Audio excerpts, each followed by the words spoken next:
Assalamualaikum warahmatullahi wabarakatuh.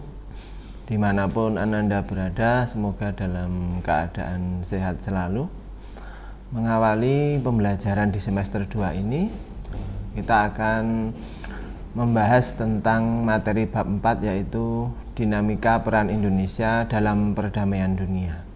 Bersama saya, Bapak Anjar Siswa Saputra, mata pelajaran PPKN. Baiklah, Ananda, kita mulai. Materi kita adalah bab 4, yaitu dinamika peran Indonesia dalam perdamaian dunia. Untuk selanjutnya, kita akan mempelajari tentang bagaimana peran Indonesia dalam perdamaian dunia. Kita akan melihat terlebih dahulu kompetensi dasarnya. Ananda diharapkan mampu untuk menganalisis dinamika peran Indonesia dalam perdamaian dunia sesuai Undang-Undang Dasar Negara Republik Indonesia tahun 1945. Kemudian kompetensi dasar yang kedua adalah mampu mendemonstrasikan hasil analisis tentang peran Indonesia dalam perdamaian dunia sesuai Undang-Undang Dasar Negara Republik Indonesia tahun 1945. Untuk tujuan pembelajaran pada bab ini, Ananda diharapkan dapat menganalisis dinamika peran Indonesia dalam perdamaian dunia sesuai Undang-Undang Dasar Negara Republik Indonesia tahun 1945. Baiklah Ananda, kita akan melihat terlebih dahulu peta konsepnya. Dalam materi ini ada 3 hal yang terkait dengan peran Indonesia dalam perdamaian dunia. Yang pertama, kita harus mempelajari makna hubungan internasional, yaitu mengapa suatu negara melakukan hubungan internasional. Kemudian pentingnya hubungan internasional. Apa pentingnya hubungan internasional bagi Indonesia? Yang ketiga, tentang politik luar negeri Indonesia. Nah, tentang politik luar negeri Indonesia, kita nanti akan membahas bagaimana sesungguhnya politik luar negeri Indonesia. Kita lanjut ke struktur ya. Apa sebenarnya politik luar negeri bangsa Indonesia?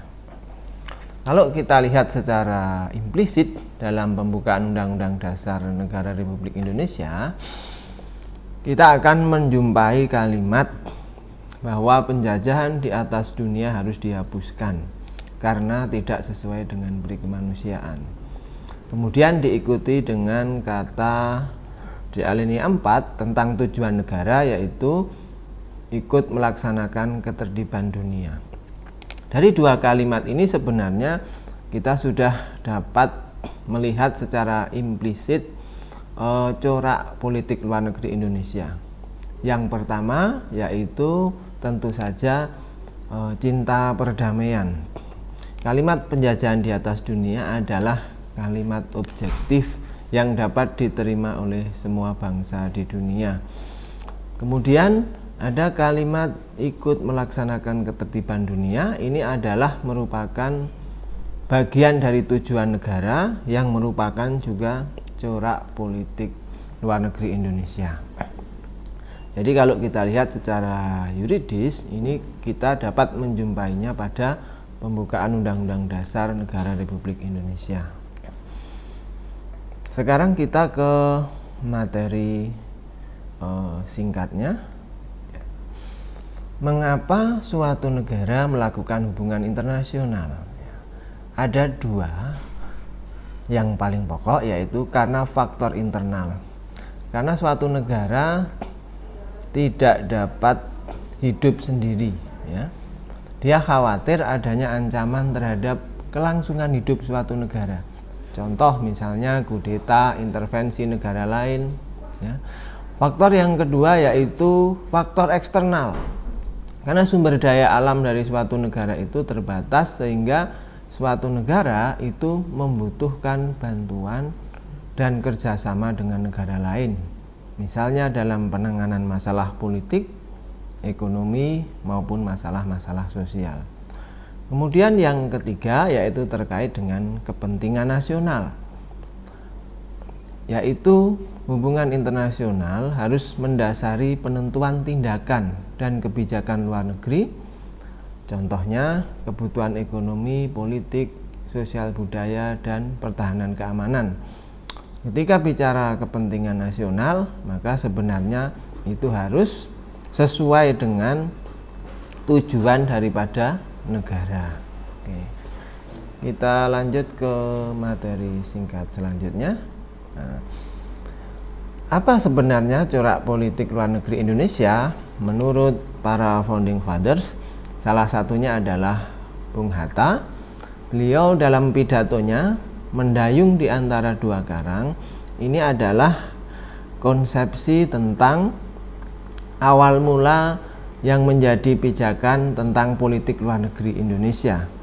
Jadi pada waktu itu Indonesia mengalami semacam situasi dilematis dalam perubahan dunia, karena ada dua blok besar, yaitu Amerika Serikat dan Uni Soviet yang mengusung ideologi berbeda, di mana Amerika mengusung ideologi liberal dan Uni Soviet mengusung ideologi komunis. Maka Indonesia dalam hal ini tidak mau menjadi objek pertarungan politik kedua negara tersebut. Sehingga dalam pidatonya Bung Hatta mengatakan kita harus berpijak pada sentimen dan realitas kepentingan nasional Indonesia. Maka gagasan pidato ini kemudian dianggap sebagai awal mula dari munculnya istilah politik luar negeri Indonesia. Materinya sampai di sini Ananda. Nanti kita akan melanjutkan pada pertemuan-pertemuan selanjutnya dengan diskusi. Kita akan menggunakan diskusi modelnya example, non-example, ataupun kita akan bisa menggunakan permainan max match. Baiklah Ananda, saya rasa untuk pertemuan kali ini Bapak cukupkan. Mari kita akhiri dengan membaca hamdalah bersama-sama. Alhamdulillahirabbil alamin.